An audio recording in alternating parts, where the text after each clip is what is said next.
সকালবেলা মা উঠান ঝাড়ু দিচ্ছে। সাজুগুজু করে পাশ দিয়ে সীমা যাচ্ছিলেন। সীমাকে দেখে মা বললেন, বৌমা, সকাল থেকে উঠানে ময়লা পড়ে আছে, একটু উঠান ঝাড়ু দিতে পারলে না? আমার জন্য রেখে দিয়েছ। সীমা বললেন, মা, আপনার তো কোনো কাম কাজ নাই, খালি বসে বসে খান, একটু উঠান ঝাড়ু দিলে কি হয়? মা বললেন, বৌমা, তুমি আমার খাওয়ার খোটা দিচ্ছ। সীমা বললেন, খাওয়ার খোটা দিব কেন? যেটা সত্য সেটাই তো বললাম। সারাদিন এবারে ওবারে ঘোরাফেরা করে বেড়ান, আমাদের বাড়ি খেতে হলে এখন থেকে কাজ করে খেতে হবে। আবারও মা বললেন, বৌমা, তুমি যে বাড়িতে আছো এই বাড়িটা কিন্তু আমার। এই বাড়িতে তুমি আগে বউ হয়ে আসো নাই, আমি আগে বউ হয়ে এসেছিলাম। আর তুমি আমাকে বলছো এই বাড়িতে থাকতে হলে কাজ করে খেতে হবে। মার কথা শুনে সীমা বললেন, দেখেন মা, আপনি এই বাড়িতে বউ হয়ে আসছেন আর যাই হয়ে আসেন, এখন এই বাড়ি আমাদের।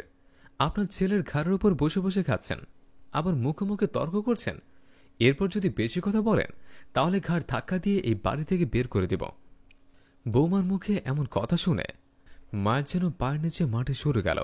চিন্তা করতে লাগলেন, আজ ছেলে বাড়ি আসুক, আমার ছেলের কাছে বিচার দিব। এই কথা ভাবতে ভাবতে মা সীমাকে বললেন, তোমার এত বড় সাহস, তুমি আমাকে বাড়ি থেকে বের করে দেবে? আজকে মুন্না বাড়ি আসুক, আমি মুন্নার কাছে তোমার নামে বিচার দিব। সীমা বললেন, আপনি মুন্নার কাছে বিচার দিবেন? যান, বিচার দেন, দেখি মুন্না আমার কি করে। ব্যাটার বইয়ের কথা শুনে মা দেরি না করে ওখান থেকে বাইরে চলে গেল। মুন্না কাজ শেষ করে বাড়ি আসছিলেন। পথে মুন্নার মায়ের সাথে দেখা। মাকে দেখে মুন্না জিজ্ঞেস করলেন, মা, তোমার মন খারাপ কেন? মা চোখের পানি ছেড়ে দিয়ে বলল, তোর বউ আজ আমাকে ভাত খাওয়ার খোটা দিয়েছে। মুন্না বললেন, সীমা তোমাকে ভাত খাওয়ার খোটা দিছে? এমনি এমনি তো আর ভাত খাওয়ার খোটা দেবে না, কি হয়েছে সেটা আমাকে বলো। মুন্নার মা কেঁদে কেঁদে বললেন, আমি উঠান ঝাড়ু দিচ্ছিলাম, তোর বউ সাজুগুজু করে বাইরে যাচ্ছিল। আমি তোর বউকে বললাম, বৌমা, সকাল থেকে উঠানটা ময়লা পড়ে আছে, তুমি কি একটু ঝাড়ু দিতে পারলে না? আর এই কথা বলায় তোর বউ আমাকে বলে, এই বাড়িতে থাকতে হলে, এই বাড়িতে খেতে হলে কাজ করে খেতে হবে। মুন্না বললেন, কি, তোমাকে সীমা এই কথা বলেছে? মুন্না আর কোনো কথা না বলে মাকে নিয়ে বাড়ির উদ্দেশ্যে রওনা দিলেন। সীমা ঘরের সামনে সিঁড়িতে মন খারাপ করে বসে আছে। মুন্না মাকে নিয়ে সীমার সামনে দাঁড়ালেন। সীমা বসা থেকে উঠে মুন্নাকে বললেন, তোমার মায়ের কারণে আমি মনে হয় আর এই বাড়িতে থাকতে পারবো না।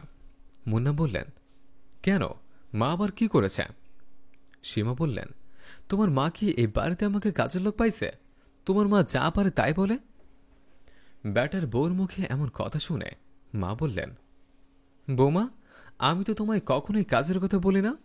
এটা আমাদের বাড়ি, এই বাড়ির কাজ আমাদের দুজনকে করতে হবে। তুমি তো আর কাম কাজ করো না, সব কাজ তো আমাকেই করতে হয়।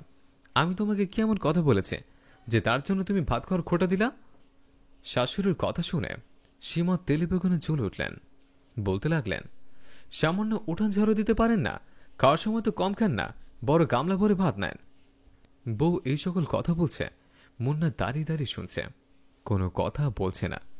মুন্নার মা বললেন, দেখ মুন্না, আমি আর কি বলবো, তোর সামনে যদি তোর বউ এইভাবে কথা বলতে পারে তাহলে তুই না থাকলে তোর বউ আমার সাথে কি ব্যবহার করে সেটা বুঝতেই পারছিস। সীমা বলে উঠলেন, ও কি বুঝবে? ছেলের ঘাড়ের উপর বসে বসে খাচ্ছেন, আবার ছেলের কাছে বিচার দিচ্ছেন। মা মুন্নাকে বললেন, বাবা, তোর সামনে তোর বউ আমাকে বারবার খাওয়ার খোটা দিচ্ছে, তুই কিছু বলতে পারিস না? মুন্না বললেন, দেখো মা, আমি সারাদিন মাঠে ঘাটে কাজ করে, তোমরা দুজনে বাড়ি থাকো, তুমি যদি বাড়ির কাম কাজ করো তাহলে কি হাতে ক্ষয় পড়ে যাবে?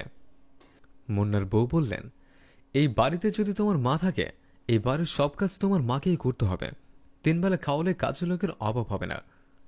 মুন্না বললেন, মা, তোমার বৌমা তো তোমাকে খারাপ কিছু বলে নাই, সামান্য বাড়ির রান্না বান্না করা আর উঠান ঝাড়ু দেয়া, থালা বাসন মাজা, এই তো সামান্য কাজগুলো, এটা কি তুমি করতে পারবা না? তো কি করবা? ছেলের মুখে এমন কথা শুনে মা পাথর হয়ে গেলেন, নিজেকে আর কন্ট্রোল করতে পারলেন না।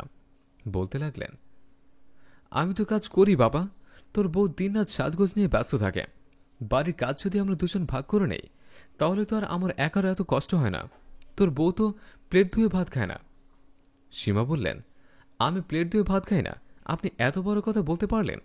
তোমার মা আমাকে এত বড় কথা বলছে, তুমি যদি এর একটা বিচার না করো, আমি তাহলে এই বাড়ি ছেড়ে চলে যাব। বউর কথা শুনে মুন্না বললেন, দেখো মা, এই বাড়িতে থাকতে হলে তোমার বৌমার দু একটা কথা কি তুমি শুনতে পারবো না? আজকের থেকে তোমার বউ যা বলে তোমাকে তাই করতে হবে।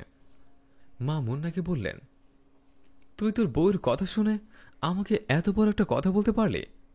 আর যদি তোর বাবা বেঁচে থাকতো তাহলে তোর বউয়ের এত অত্যাচার আমাকে সহ্য করতে হতো না। আমি যদি তোদের কাছে এত বেশি হয়ে যায় তাহলে আমি বাড়ি ছেড়ে চলে যাচ্ছে, তুই তোর বউকে নিয়ে থাক।